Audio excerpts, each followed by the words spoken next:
Singing on that track, the great Udo Dirkschneider. Udo, good to see you. Hi, good to be back at the American. And also joining you is your bassist in Udo, Fitty. That's Fitty. Good evening, everybody. How do you say your name properly again? Fitty. Fitty. Yeah. Fitty. Like 50. Just fits. You know, not like the rapper 50 Cent. No, they always confuse me with Emerson Fittipaldi. But the problem is I don't have his bank account. Well, good to see you as well. Thank you for joining. Absolutely. Well, you were just telling me it's been a while. How long has it been since you've been in America, Udo? Now since Friday, so we did on Saturday, Sunday, and now today interviews, and so I don't know how many it was. It was a lot, but it's good to see that it's a big interest. It was a while ago. We've been into America 12 years ago. I was going to say, it's good that people want to talk to you, right? Because it means they're interested in what you have going on. Yeah, it's been 12 years since you've been to the U.S.? Yeah, the last time it was 2001 together with Saxon, and long time ago. Wow, it is a long time ago. And that would explain why I have and was sent a number of albums that I really didn't even know had come out, including this, which is Udo Live in Sofia, which is a CD and a DVD. Yes. And I was asking you, is this new? And you said, well, not to you guys. No, it's out in Europe since November, I think, last year. So this is not new. This is taken from the last European tour, was the Raptor tour, and so I think there's a good mix-up, and you can, if you watch it, you see the energy is still going. Well, of course, almost everybody in my audience knows you as the singer in Accept on all these classic songs. Yes. Fast as a Shark, to me, and I've often said this, and I don't know if you agree, I think that song is really one of the songs that was almost before thrash metal. It was like the start of thrash metal in a way. Do you agree? Yeah, in a way. They meant that. I think that a lot of people say it was the first speed metal song, and I think, yeah, in a way, that opened up a lot of things. Because I remember first hearing that song, and I laugh about it now, because back when it first came out, when you heard the beginning, people would. I used to play it on the radio, and people, what did this guy go crazy? What is he doing? Until it slams right into the song. Yeah, man. You know, this is Dieter Dirks. When he was young, he was singing together with some girl. I think he was 12 years old. The mother Dirks gave us the single, and then we scratched it, and she got very angry about this. So that was actually done in the studio. That wasn't an existing thing that he just dropped on out of tape. No. That was we did it in the studio. Oh wow, I didn't realize that. So how old was the girl that sang the part? Was she a little girl, or? Yeah, there was a little girl, and then there was a single, and then she gave it to us, the Mother Dirks, and so we scratched it on you when you hear it, when the screams come. And then she was very angry about this. But, so... What record was it that scratched? Do you remember? Yeah, that was a small single, you know. Oh, it was one of her records? Yeah. Oh, okay. Yeah, so... But... It's legend, though. Now it's history forever. Yeah, it's history. It's all... Maybe she maybe faked it then. Now, when, of course, that song is played, people actually sing along to that part before the song even kicks in. Oh, yeah. It's become that. I mean, I'm sure when you do it at stadiums and stuff, people will sing right along to that. Oh, of course. So I want to, of course, talk about what you're doing now and talk about the band Udo and the new record you have coming out and all of that. But before we get to that, I want to go back a little bit, because I want to talk about your history when Accept came together, because I found it interesting, and I know Peter and Wolf very well, and I've had them on here a lot lately, but I didn't realize the history of the band actually went back into the 70s. Oh, yeah, before Peter and Wolf joined Accept, I did Accept together with Michael Wagener in 71. And 71? Oh, yeah. There's no way you're that old. Yeah. What, were you 5 when you did that? So, and then Michael and me, we did Accept. We had a couple of different members then, and Wolf and Peter came. Wolf came first, was in 76 or 77, something like that.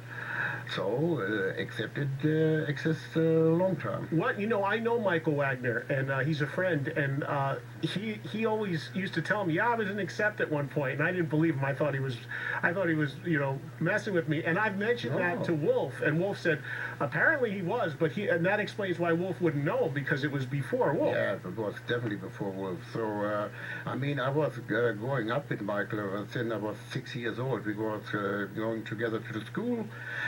start making music together. So but then he became producer working at the studio.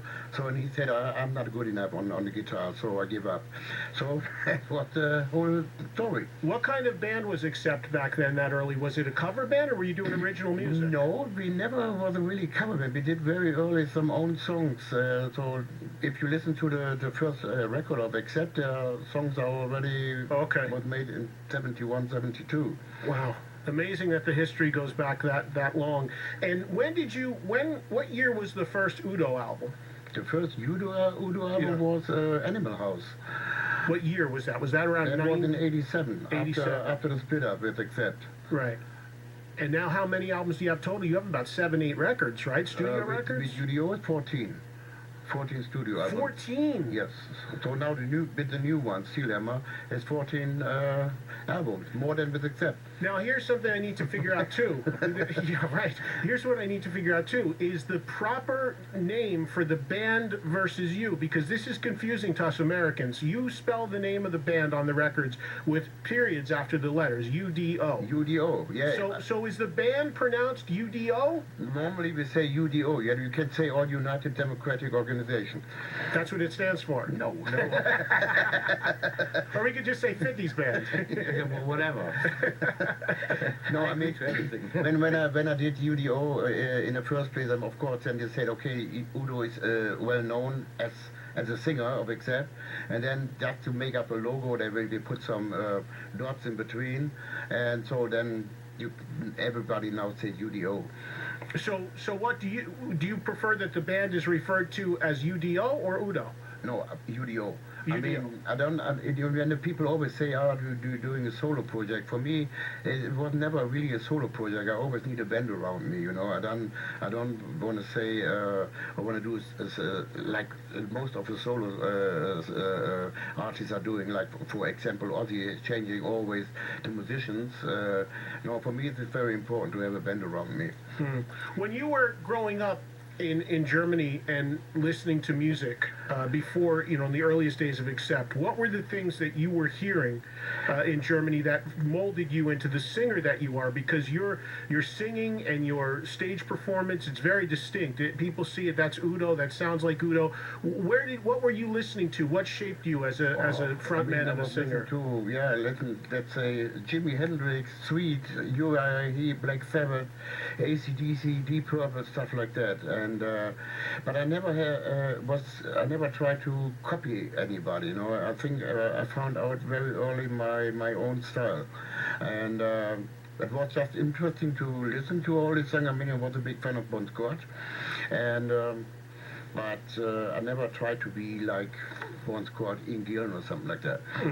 So was there a singer that you modeled your vocal after, that you said you wanted to sound like? If anyone, would it have been Bob, or you was just the voice that you had? Just the voice what I have. Because the way you sing is extremely distinctive, as you know, to you. I mean, at least any metal fan that hears it, that's Udo. It's very, very much. And the other thing I would say about it is it also sounds to me like a voice that as you would get older, it would be harder to maintain, that it would be hard to sing like that as you go forward. Have you had any troubles? Yeah, but no, I never had any problems, so I think I'm really lucky with my voice. So I never cancel a show or something like that. It always works.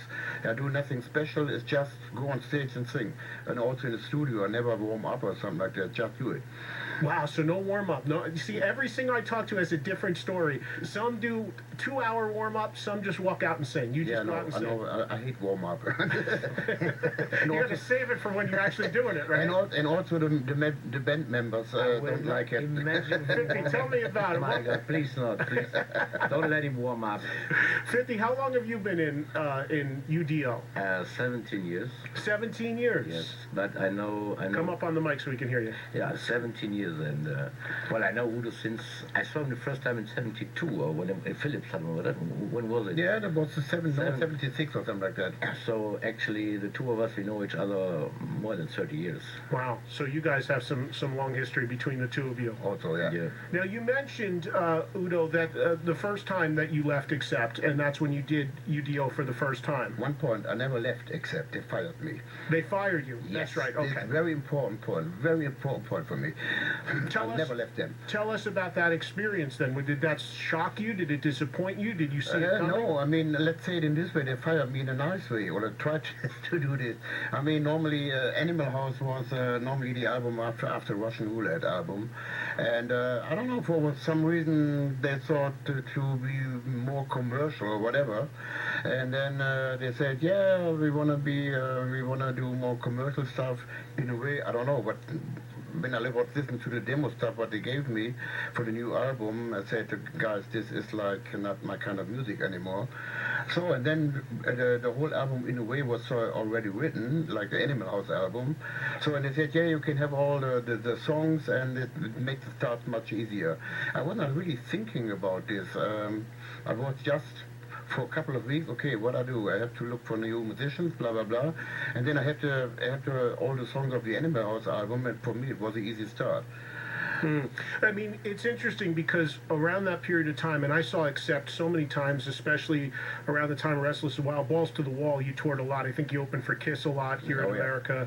I saw a lot of those shows, and Balls to the Wall was a big turning point for the band here in America because it got you on MTV, it got you a lot of radio play. Suddenly the band was at another level of popularity. So was there pressure that you felt after that, or that some members of the band felt to kind of get, because that happened to a lot of metal bands. Saxon, I just had Biff on, tried to go a little bit more commercial and chase that a little bit more. Did you feel that was what was going on? Yeah, but I mean, no, I mean, with Metal Heart, with the album, everything was fine, and then we did the Russian Roulette album. It was also a big success, and I don't know what was going on. I think there was a lot of business people around that time, Accept was really huge at this time.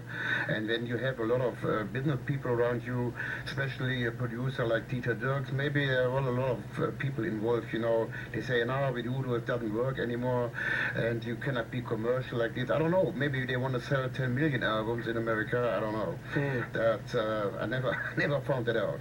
So when you were given your dismissal, your walking papers, when you were fired at that first time, were you optimistic about starting UDO, or were you a little bit kind of burned because you went back with these guys since '71? I mean, did it hurt? Was there a revenge factor, or were you just, well, it's meant to be and it's time to do my own thing? At this time I was not really thinking about this, I mean, I had the songs of Animal House. I found very quick some musicians. I did the album together with Mark Dodson. He was also involved in Judas Priest stuff, so everything went very well. And then I was going to America with UDO, I opened up for Guns N' Roses and Elita Ford, stuff like that. So everything went very well. And so then I did 4 albums until the Time Bomb, and then the reunion came with Accept. Which was what? Was that around 96? No, that was 1992, 93. We did a reunion. But with the Time Bomb album, I was already had a huge success with UDO. And that was, I don't know, and then they came up and said, oh, maybe we can, it's interesting to do a reunion. I mean, Eat the Heat is not a big secret, it doesn't work out. Right. And and then I said, okay, guys, I first want to listen to the songs, but you have then, they came up with the objection overruled stuff, and I said, that's a good Accept thing, let's do it then. So, but then in the end it doesn't work out. Until the Death Throw album and Predator, there was also some, they tried to follow the modern trend. And I said, guys, this is completely wrong, don't do this. And then I think the whole atmosphere was going down also on the Predator album, the whole recording things. And then I think it was the best thing to split up before we destroy the name Accept. When you heard the album that they did with your replacement the first time, David Reese, that didn't work. That was a bomb. You must have heard that record. You had to be saying, "I knew it wasn't going to work." Anybody would have said that. No, not really. I mean, I would have. If somebody fired me and then the last thing was it bombed, I would have been, the competitive nature of you. The funny thing is, I was already working on the second album, Mean Machine, with UDO at the same studio as Accept was doing Eat the Heat album, and when you see the faces walking around, they was not really looking really happy about it this time, I mean, what I knew is that they throw away a lot of the songs what they normally want to put on the album, and then I think they found out that's going too far of the Accept sound, you know, and then they did everything again. And I think they was working for 2 years on this album. That's a long story. Yeah, there was a good period of time that I lost, like a lot of people, I lost Accept. You know, I didn't follow like I did. You know, and after you left originally, and you know, I just kind of lost track of them until recently. But we'll get into that in a second. But the thing I'm curious about is, you're doing all this work, and the one thing that a lot of people realize, and it's been documented, is that the lyrics in Accept, because of the language barrier, because you didn't speak English all that well, they were written by Wolf's wife, Gabby. Yeah, Gabby was involved in the lyrics, of course, yeah, at this time, very much. I mean, we had some ideas around, but Gabby was the main song writing the lyrics in a way. Did you know what you were saying? In other words, did she translate yeah, to you so you knew how to deliver it? I understand what I'm saying. Okay, so were you ever like, Gabby, I'm not singing this, or this doesn't work for me, or did No, I don't have any problems with that. I mean, then when we were talking about all the lyrics and stuff like that, so I didn't have a problem at this time. So she would, the music would be created, and then she would come up with lyrics, because did she have the best, the grasp of the English language? Is that why? Yeah, but she had also some good ideas. I mean, and so we were talking about some stories and stuff like that, and she was not bad in doing this. And now I'm listening to you now, and clearly I'm sure you have a much better grasp of English than you did back then. Were you able to speak English at all back then? Yeah, I was speaking English, but not that good at this time. So, but now, I mean, we do everything on our own for a long time already. I mean, since the Mean Machine album, I mean, I write the lyrics on my own or with somebody together. So, and then when Stefan joined UDO as a producer with the Faces World album and Timeline, I was writing then the song together with Stefan Kaufmann. So there was no problem anymore. Talking live with Udo Dirkschneider, who's here in the studio with us. UDO, the new album is coming out. We're going to talk about that in a second. We're going to play something from it as well. We'll let you call in and speak to Udo as well. The number is 866-315-2663. If you want to make those calls now, we have about a half an hour here left with Udo, and 50 is here as well from his band. So if you'd like to give us a ring and get on the air and have some questions, we'll take those calls in a second. I want to move forward now as we continue kind of covering this, because it's been a while, as you said, since you were here. You did some shows with Accept at festivals. Yep. Maybe, was it 06? 2005. 2005. Yeah. And I didn't see those shows. They weren't in America, but by all accounts, people loved them, and they loved those shows. But you opted not to. At that point now, you weren't fired. That was your decision not to continue with them, right? Yeah, no, I mean, they were just asking, a lot of people was asking if you were interested to do these shows. And, you know, all the people were asking, oh, I'll do it one more time. And then it was just a festival going on over the summer. And we said, okay, we just play old songs, nothing new. And I was already finished with the UDO album, Mission Number 10. Yep. So, and then I said, okay, guys, we can do it over the summer, and then I have to go on tour, October on UDO tour. So it was just, let's say it in a way, for fun. But for you, it was never anything more than that, and there was no, because of the reaction to those shows and how many people loved them, there was no desire for you to continue with that? Believe me, I had the same reaction also with UDO, so that for me it was nothing different. So UDO, and we're talking about Europe here, UDO, you do the same business that Accept would have done if you were in Accept? The band is equally popular? At this time, yes. It is. I mean, during the summer when we did the festival with UDO, I mean, I did also a headline show with UDO on the Bang Your Head Festival, so... See, that's why it's hard for us here in America to understand how it works, because obviously it's different for you, and it's different for Accept here in America. Yeah, I mean, I know, we would see what's now going on in America for UDO after a long time, but in Europe, we don't have any problems. I mean, Accept is also doing very well at the moment in Europe, and UDO is doing well. UDO is it's huge in Russia.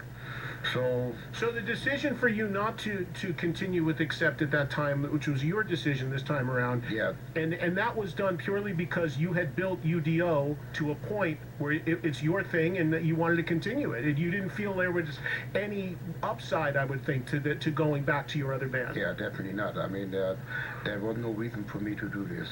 And what is your thoughts about Accept Now and what they've done with their last couple albums and with Mark, who's their singer now? I just was listening to the Blood of Nation album. I think they did a good job. And then the second one, Stalingrad, I know just the song Stalingrad. I mean, the sound is good, what they did, and Mark is a good singer. But what can I say? I mean, they're quite successful. So in your view, it's good for everybody. You are having success in doing what you want to do with UDO, and you're okay with what they're doing, and they've made 2 records, and unlike the last time, it's working with this singer. And in all honesty, just to be clear, I'm from New Jersey, and Mark is from New Jersey. He's an old friend of mine. Yeah, he was in a band called TT Quick, and we're old friends. But I appreciate objective opinions, and I'm curious, and I love what they're doing now, and I'm just wondering how your take is on it, because it's a band that was so close to you. Yeah, but I don't have any problems with that. You know, for me it's now like, don't get me wrong, but Accept is like a band now for me, like Motorhead, Saxon, whatever, is another band around. That's it. Right. Believe me or not, it's for me, it's just, they're another band, and now the fans can be lucky, so they hear, let's say, except for example, Balls to the Ball twice. Oh yeah, well, if you're on a festival together, I probably will. I don't think that we do a festival together. Because of the promoting aspect, or because you just don't think it would make sense? I don't know. I mean, I think the promoter will have a problem. And I don't think that Accept will we do this. Right. We're talking with Udo Dirkschneider. Now, you have a new album coming out, I guess, in about a month or so. Yeah, on the 21st of May, it's coming out in America. And it's the name is Steel Hammer, so that means it's a real metal album, also the cover. And yeah, I mean, I'm looking forward to this, and so far the reaction is fantastic. Do you have a song on the album called Steel Hammer? Yes, that we have a song, or it's called Steel Hammer. Do you follow boxing at all? Do what? Boxing? Well, you're on Klitschko. Yeah. That's what I'm asking you about. His nickname is Dr. Steelhammer. Yeah, Dr. Steelhammer. So I'm trying to give you an idea when he walks out into the ring, he can play Steelhammer. We can try that. I'm a big boxing fan, so immediately when you say Steelhammer, I think of Klitschko. But maybe the song is a little bit difficult to come in the arena. If he wants to take this, he has to run in. Is it up-tempo? Is it fast? Yeah, well, that's good. Song. That's good. You're going into a fight, you want to be charged up, right? Yeah. I would think that could work. All right, well, we're going to play something. I only have one song from that record, the upcoming record to play, because I guess it's still a little ways from coming out. The song is called Metal Machine, and then we'll come back and we'll take some phone calls for you guys, if that's okay. Okay. 866-315-2663, Udo Dirkschneider and Fiddy from UDO. I'm glad I got that straightened out, by the way, because I never knew whether your band was called Udo or UDO, or if it was a solo thing, or it's... but in America, you put periods after the letters, it would be UDO. Absolutely right. And I just asked Muncie, and he said, no, it's Udo. No. So you better get him straight, too. See? All right, we got it all square now. All right, so let's play something new from UDO, right? And then we'll come back with your phone calls for the guys. It's Eddie Trunk Live, 866-315-2663, toll-free nationwide across America and Canada. Our get-together on Mondays. Music and talk that rocks. Let's do it right now. Metal Machine. There you have it. UDO. I'm sorry, UDO. Yeah. No problem. Don't forget about Metal Machine from the upcoming new album, which is called Steel Hammer. That is the lead track from that. Sounds great.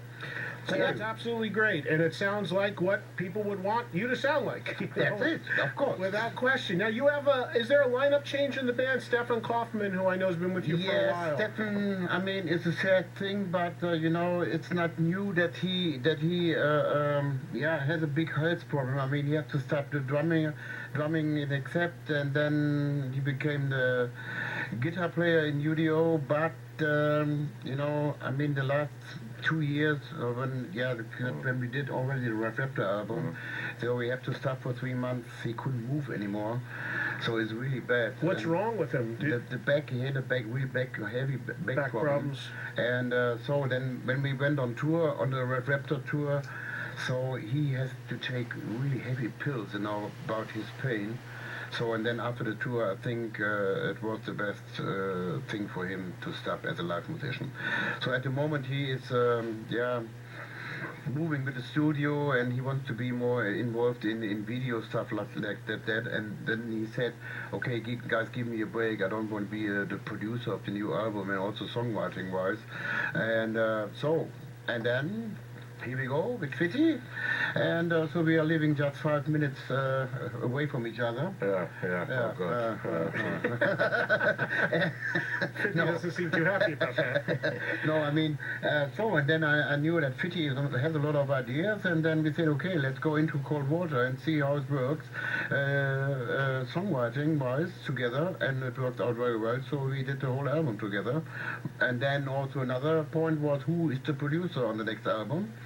And then I start remembering I was doing some production, a lot of production together with Michael back in the 80s. We had Michael Wagner? Yeah, with Michael Wagner.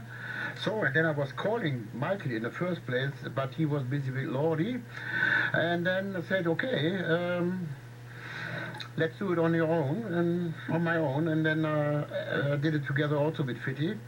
And it worked out very well, so I'm very pleased with the new album. And all of the result is, I think, plus, so perfect. Yeah. Speaking of producers, a guy that was a very big part of Accept, as you mentioned him earlier, Udo Dirkschneider. Is he still active producing? Does he still work? No. Is he retired? In a way, I think the studio doesn't exist anymore, and there's everything is close, and I don't know really what he's doing. Very unusual story also.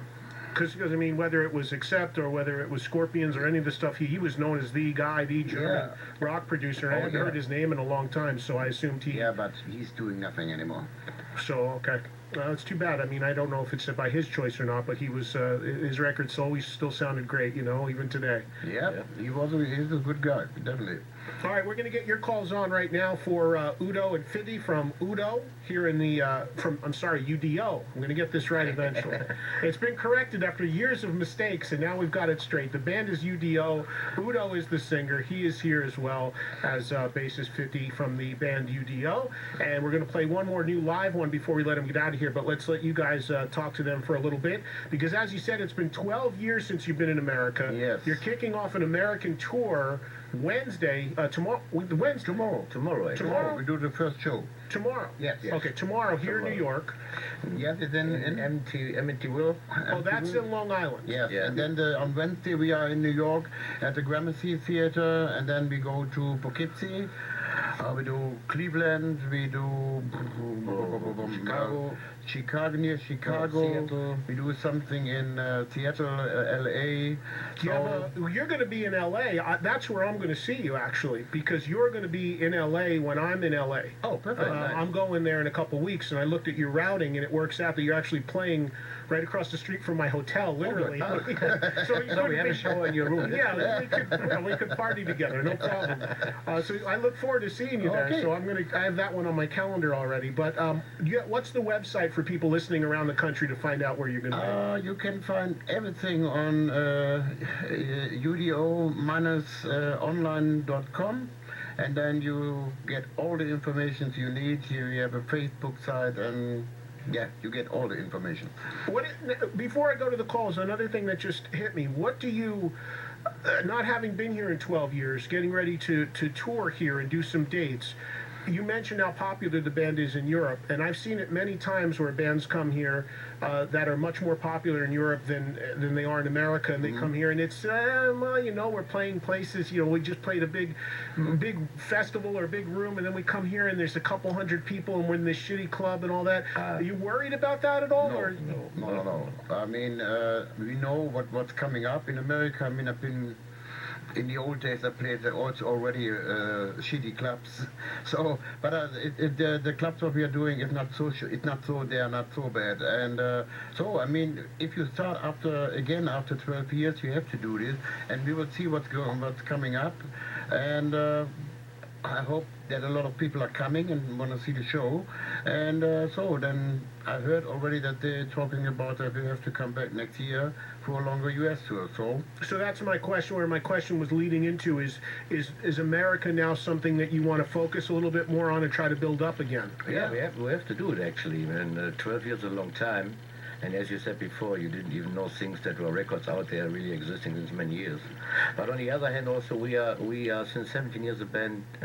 We like to play, and it doesn't matter if you're 100,000, 200,000, or there are 1,000 people, because we enjoy stage, and we really enjoy the fans, and so we give over 1,000% on stage, and it doesn't matter how big it is. Well, that's important, and a lot of bands do that, but there's also a lot that I talk to that come here and they get very disillusioned very quickly because they're like, well, why are we going to come over there? You know, there's no money, there's no people turning up, and then they disappear for another 20 years, and you know, you have to build it up. You obviously have to work it. I mean, obviously people already know who you are, Udo, but you have to let people know that you're active and back, and I think more importantly, let people know what you're doing now, because that song I played, you know, they know the new stuff is great. They're going to turn up to hear the old Accept songs and the old UDO songs, but when the new stuff is good, that's really the layer on the cake. Yep. So I mean, what we do definitely on we do just 9 shows in at the US. So it's for us it's more like a promotion thing, show the people that we are still alive. And what we are doing now is so we do a good mix up of all the UDO albums, not all of them, otherwise we have to play for one day. And of course we play some Accept classic stuff. Maybe we play 1 or 2 of the new songs. We are still thinking about it. Well, you should. That maybe that song we just played, right? Yeah, maybe we played it. 50's not so sure. He's going. The album is coming out in May, so we are not sure if our record company is happy when we start playing all those songs. Well, I just played it, so now it's out for everybody. Come on, you can do that. Well, it's one song, you know, so people have to get a little taste of what's going on. Absolutely. All right, let's get the calls going for you guys now, and we have some people who have been waiting a very long time, so.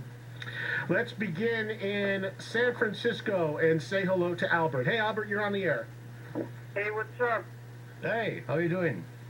I hear nothing. Hi, Udo. I just wanted to say that I'm a huge fan. And hold on, his headphones are out. Can you hear 50? Yeah. Okay, maybe just hold on 1 second there. Albert, give us 1 second. We're working on it.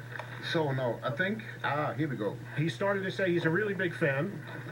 I'm a really big fan, and my dad introduced me to Accept, and then I found out about UDO. Yes. And I love your music.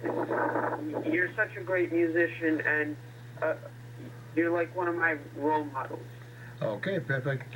Good to hear. Well, you can't really get better than a first call than that. Should we just stop now? Yeah, let's open the bottles. Oh, my goodness. That's a good way to open up. Let's go to Dallas and say hello to John. Hi, John. You're on the air. Yeah, hi. How are you, Udo? Yeah, I'm doing well. Thank you very much. And good to be back at the U.S., but we missed Texas. Sorry. Well, I hope you can come down to Dallas. I'd like to check you out. Yeah, definitely. It looks like that we're coming back next year for a longer U.S. tour, and then definitely we're coming to Texas. I know Texas is always a good place to be for metal. And nice weather always. John, what's your question? My question is, how is Stefan doing, and would he ever return in the near future and sometime in the future? And also, you would be doing song with Dora Pesch, like Dancing with the Angel. Yes, I mean, Stefan is doing good at the moment, but he's not coming back to the band, and so, but he will, in a way, working behind the scenes of UDO, maybe songwriting-wise, and maybe one day he will also produce the album. Yeah, and with Doro, I mean, I have a long friendship together with Doro. I mean, I know Doro for, I don't know, a long time. She was not in Warlock. And so, I mean, yeah, I mean, always I try to do a duet with Doro, and then we had the chance to do Dancing with an Angel, and I think it's a quite nice song. She was here just recently, and I think that her story is pretty remarkable because she's been, as a female singing metal, She's been doing it 30 years now. Yes. People can't believe how long, and she still looks great and sounds great, and it's pretty remarkable. And I think that in a lot of ways, Doro had an influence. You see a lot of the European and a lot of certain power metal bands and things coming up with female singers, and I can't help but to think that Doro didn't have a little bit of an influence on that. Yeah, Doro, she's great. I mean, she's very professional. I mean, I like her a lot. She's doing very well in the business. You mentioned a few seconds ago the band Lordi. You did something with them, right? Yeah, I did a song when they only come out at night. It was on the album where also the Hard Rock Hallelujah was on there. So, and they win the, what is that called, Pity? Eurovision Song Contest. something. So, but that, what do you make of that band? What do you think of them? I like them. I mean, but when I get the offer to sing together with them, so I mean, and then I'm watching a video, and then I said, what kind of music they're doing? So and then I heard it. and then I heard the music, and for me it doesn't fit together, you know, the look, the monster look, and the music what they're doing. But I mean, they're really nice guys. I like them. We are very good friends. I feel the same exact way of what you just said, though. I don't get it doesn't connect for me quite fully, but they seem to be having some level of success. So let's go to Arkansas. Say hello to Chris. Chris, you were on with UDO. What's going on?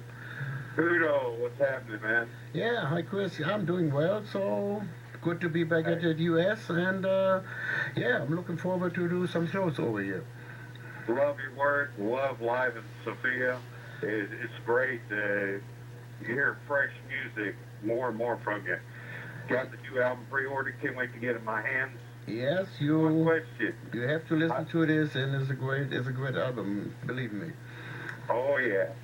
Are you still working on the book? Yes, I also work on the book, but it takes a while. I mean, I had no chance let's say over a year I couldn't work on the book, but maybe in 2 years it comes out. Thank you, Chris, for the call. And we're going to play something from live at Sophia before we let the guys go in just a few.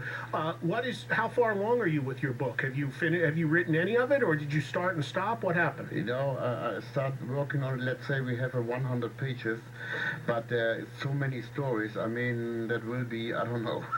It takes a while before we Will be trilogy. Do you have anybody helping you with it, or are you actually sitting at a computer writing it yourself? At the moment, I write everything down, and then somebody get this in the right direction. Right, because I've written one book and I'm about to finish my second, and it's a tremendous amount of work, as I'm sure you're finding out. And my books are not, I haven't written an autobiography, but my books are about the bands I love, okay. Except is going to be in the next one, and there's photos and stories and playlists. It's a little bit of everything. It's only about 50% text. So when you write an autobiography, I can only imagine how daunting it is to put all of your life basically in those pages. Yeah, and I think I have to find also a point where I have to stop now. I mean, I try to do UDO for another 10 years. I hope so, but you know, you have to find a point where you want, how far you want to go. Otherwise, I can write the book. You keep writing chapters, right? It doesn't end. So, but we will see where I stop. Well, I'll tell you, autobiographies by rock and metal artists in general are incredibly popular. It seems like every week I'm getting a new one or two in the mail. So there's a lot out there. So I think it's maybe better if you wait for a little bit, because there's such a flood of them.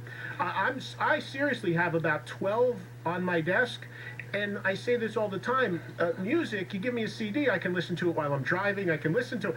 A book takes us a long time to read. Yeah, that's true. And all these guys want interviews, and their publicists are going, I said, I don't like to do an interview about a book until I've read it.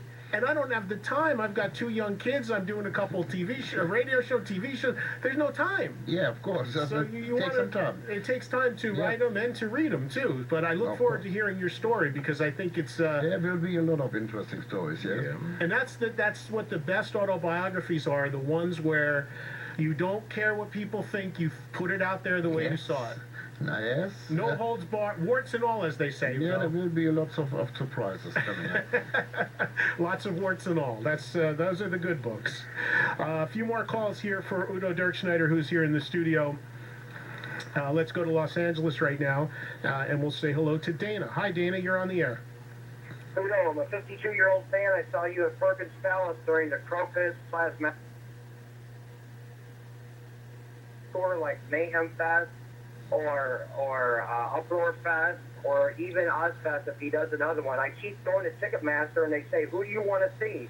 I put in there, UDO, accept. Let's get some real good stuff from back in the day in here. That's what they say they want to do. They never do it. They bring back the same bands year after year. Do you guys actively try to get on these festivals?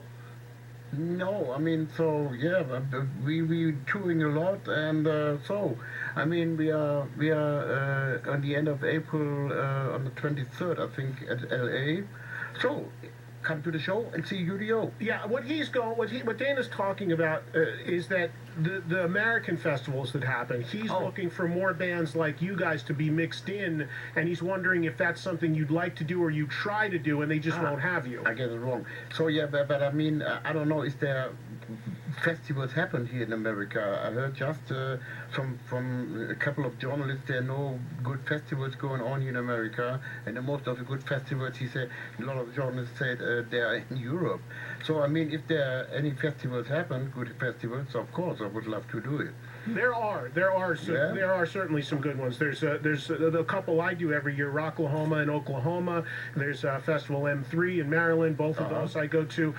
There are huge ones, and there's traveling tours like you mentioned, Mayhem Festival, which this year's headlined by Rob Zombie, and then there's about 10 other bands. But what Dana's saying, and what I think a lot of fans don't understand, is that, of course, you would love to come here and be on a big bill or go and tour with Iron Maiden or something like that. It's not your choice. You know, it has to be presented to you and offered to you, and there's a ton of bands that would like that opportunity. Yeah, and it's not in our hands. No, there's a reason why there exist managers, promoters, and things like that.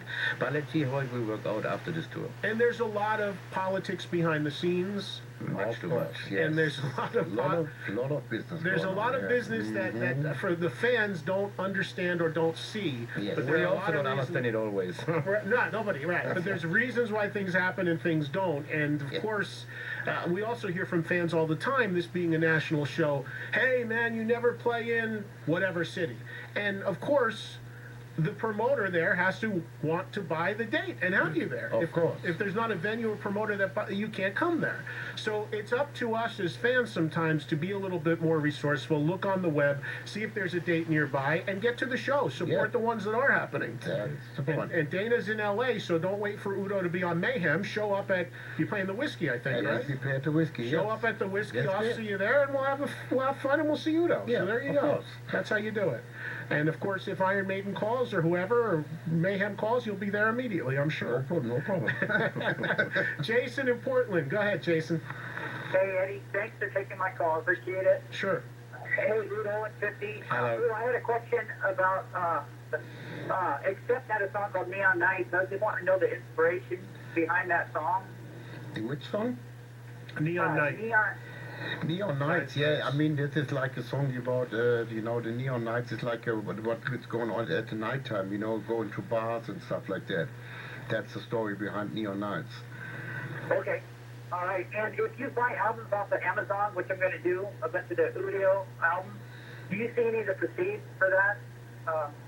Any of the money? No. You should, right? He's asking if he buys your album through Amazon, do you see money for it? You should. Of course. Yeah, We should. I mean, that's the reason why we're also doing that. Well, that's a bigger statement about where the music industry is today, because unfortunately, so few people see money from records because nobody buys them. It's a tough thing. Time has changed. It's the time has changed. I mean, the selling of CDs is going down. I mean, there's not as it was in the 80s. I mean, selling 150,000, let's say, just in Germany.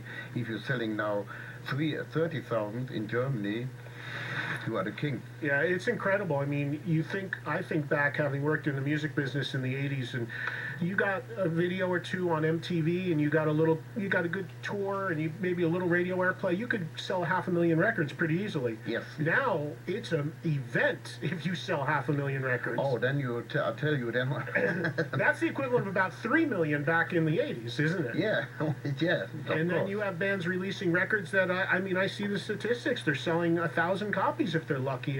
It's very hard. So that's why, again, I always play new music from the artists that I love, and it's important that the fans go out and buy it. I mean, of course, if you do buy it legitimately, you will benefit from that. You'll get 5 cents probably, but you'll get something. Yeah, but yet definitely something. It's better than nothing. That's true. Couple more for Udo, and then we'll let you get out of here. Let's go to Minnesota and say hello to Marty. Marty, you're on the air. Go ahead. Eddie, how you doing? Hi, Udo. Yeah, hi. Hey, good music, that Metal Machine. Come on. What are you telling me, Eddie? Yeah. I mean, are you kidding me? I wanted to just keep turning it louder and louder and louder. And I'm sure my neighbors were calling the police, but I don't care. They got the full 1,000 watts out of my system, and it was unbelievable. Good for you. Good for you. I hope you play some of that stuff when you tour. Now, I saw you back on the Balls to the Wall tour, and I just want to tell Eddie, when you had that Beth Scream and metal deal on that metal show. Right. Well, here's my favorite. It's Fight Back off of Balls to the Walls, and I wanted to ask Udo, did you use any enhancements, any electronical aids to help you produce that Scream from Hell? No. Unbelievable. Eddie, if you ever get a chance to hear it again, play it. I will. Thank you. It's by far the best screaming metal. Thank you, Marty, for the call. Right. What Marty's referring to is I do a TV show with two partners called That Metal Show, and we have top 5 lists that we do at the start of the show. And one list we had was we came up with the top 5 best screams ever in a metal song, and you were on the list with a number of songs. Okay, perfect. And we had and that was Marty's pick that should have been on the list. So, okay. Do you have a hard time doing those screams like that now as you're older? No, I can do it still. Amazing. No problem at all. Yep, you can. It sounds great in the monitors, right, 50? Believe me. Do you wear in-ear monitors? Do you wear monitors? No, nothing. You don't. And how's your hearing after all these years? It's okay. Sometimes I have to turn up the TV a little bit louder. But have you had it checked or anything? No. Well, he's afraid to go there. Let me get a couple more quick ones, and then I'll let you get out of here. Again, we're going to go to Minneapolis. Sean is on the air. Go ahead, Sean. Hey, Udo, Sean here, longtime fan. When I saw The Wrestler a few years ago and Balls to the Wall started playing, I just about jumped out of my seat. I thought that was so cool. Can you tell us a little bit about what went into that song, getting into the soundtrack for that movie? Oh, yeah, The Wrestler, but the movie was called The Wrestler. Yes. Yeah, I didn't know that, so I was surprised that they take the song on the movie. So yeah, it was good. I mean, it's good to see that people doing that still after a long time. I mean, still the song works very well. I mean, I also played with UDO, and it's also always amazing, you know, when you start this song and the people going crazy. You know, the Wrestler, the film was well known for being a great movie, but also the budget on the movie, it was done extremely inexpensively. It was very cheaply made in terms of. I don't know. Yeah, well, this is just the way the film was made, very independently, very bare bones. They had very, very little money to clear music for the film, because as you know, it's very expensive publishing rights and stuff to put music in TV, movies, whatever. I know. And apparently some of the songs from the soundtrack were re-recorded versions because they couldn't make a deal with whoever owned the copyright. I don't remember on the Accept song if it was the real version or re-recorded. That's the real version. So somebody made a nice deal with them to be able to do that, because they've had a Guns N' Roses song in there, I think, and the only reason they were able to do that is because Axl Rose was a friend of Mickey Rourke's, who was in the movie, and helped him out and gave him the song to use. Oh, good. So any of the music in that movie was done. It was some sort of dealings like that because they needed favors to get any music in it because they just didn't have. It was done not by a big Hollywood studio. So I was just surprised that they take Balls to the Wall song. I didn't know that. Did you find out about it when you saw the movie, or did you know before? No. Somebody told me that. So you know, the Ball to the Wall is in this movie. I said, okay. So then I was calling up the publishing in Germany, and they said, yes, I know that. The Sony did it in America. So I No clue about it, how the Beatles came together. See, as fans are always so amazed at how many artists that I have on this show, that whether it be an album that came out or a greatest hits or a live album or a song in movies, the artists are usually the last people to know. Always. Sometimes, yes. Also with the new games, you know, the children games, they have to fighting games, Right. and so then sometimes you listen in the internet and I know this song, I know this riff. It's mine. It's ours. And then you check the mailbox and hope there's a check there. Yeah. But this we already given up. He gave up on that. One more call. We're going to go to the West Coast. Dave has been waiting almost an hour to get on the air. Go ahead, Dave. You're our last caller. Thanks, Eddie. Sure. Hey, I'm looking about you, 50. Great new music, man. Thank you. Thank you very much. Udo, it's a pleasure, man. I can't believe it's been 30 years since Restless and Wild came out. I remember when I first discovered that record, I was listening to bands like Motley and Priest on the heavier end, and that came out, and it was just like, whoa! Yeah. So right hooked me. Yeah, there was something else. The rest of the Wild album was something else. Yes, especially the song "Fast as a Shark," "Prince of the Dawn," stuff like that. There was something different at this time. Yes. Definitely, you guys were trailblazers in America after that. I mean, Balls came out after that. I have to tell you, your masterpiece in Accept was Metal Heart, man. There's nothing like it. Every song has a good melody. I mean, the songwriting's great. The hooks are there. And I was just wondering if you guys took a slightly different approach from Restless and Balls and did something different. I mean, all three of those are just masterpieces. But Metal Heart, I mean, I tell people to this day, if I had to take one metal album from every genre of metal to a desert island, one CD, it would be Metal Heart. I want to see what your thoughts are on that, how you rank that as an Accept album. Yeah, I mean it's a great album. I mean there are a lot of really good songs on it. So I love Metal Heart. The Metal Heart album is a very good one.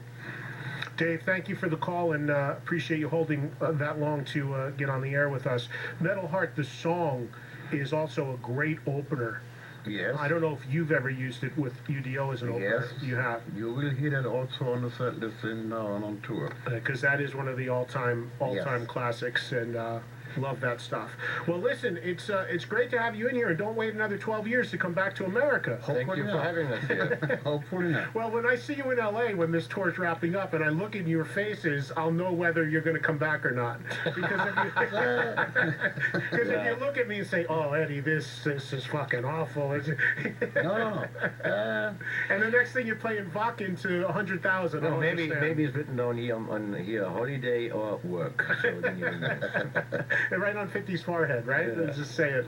But we'll look forward to the album when it comes out in May. Yes. Steel Hammer. Yes, so far we have very good reaction on this album. I mean, can just say that in Europe, a lot of journalists already listened to the whole album, and they're really surprised what is on this album. And is the catalog being reissued? Because I recently got a set of the catalog. See, I still love CDs. That's my favorite way to get music. And I recently got the catalog, and it looked like they were remastered. Is there a reissue, repackage of the catalog? Yeah, all the UDO albums now out in the US and also in Europe, so everything is out.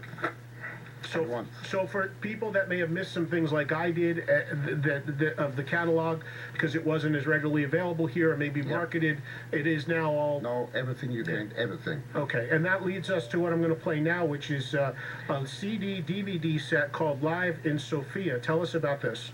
Yeah, what is, we recorded this on the last tour, Ref tour, and then we were thinking, okay, we did one live album in Russia, we did one in Germany, and then so when we start thinking about the next DVD, so we was on tour on Thunderball tour, I think in 2004, and we was making a private video about the show, and then for some reason we was watching this, and they said, that's the town where we do it. That was amazing. That was the right choice. Sofia is in Bulgaria, right? Yes.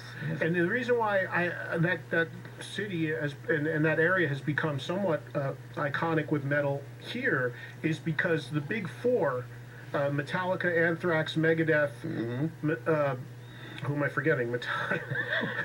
How did I forget that? Megadeth, Metallica, Anthrax, And another one. And Slayer. And Slayer, yes. My gosh, I'm getting senile in my old age. They played the Big Four show and they videoed it at that place. So they have a DVD of all 4 bands a few years ago playing. It's also called, I believe, Live in Sofia. So that was the first time I'd heard of Sofia. But I imagine that there's a huge metal contingency there in Bulgaria? Oh yeah, definitely. All the eastern countries. I mean, like Bulgaria, Romania, Czech Republic, Poland, all the Estonia, the places. I mean, it's huge. So this show that we're about to play, where it was recorded, how many people were in there that night? 2,500. About 2,500 people or so. Yeah. And the song you wanted to play is called Leatherhead. Yes. So this is a live version from Live in Sofia from UDO. It's great to meet you. Okay, thank you very much for having us. Thank you very much. 50, good to meet you as well. And thank you guys for coming in. And we'll see you in LA at the Whiskey in a couple weeks. And good luck on the tour the rest of the way. And just go to UDO. It's just UDO.com to find the date. You also find it, yeah. Yes. UDO.com to find out if they have a date coming near you. And if they don't worry, because as Udo said, they're not going to wait 12 years to come back again. No. So we'll see. We're holding you to that. Like I said, I'm going to look at both of you guys in 2 weeks in LA, and I'll know how true that is. I will have a mask on. All right, we got plenty more to come here. It's Eddie Trunk coming up at the bottom of the hour. Another interview for you. Jason Beeler, Saigon Kick, joins us live, and then we're going to remember the late producer Andy Johns some more coming up at about 9:30 Eastern. Michael Anthony calls in. Still a busy show. Thanks again, guys. Okay, thank you. See you.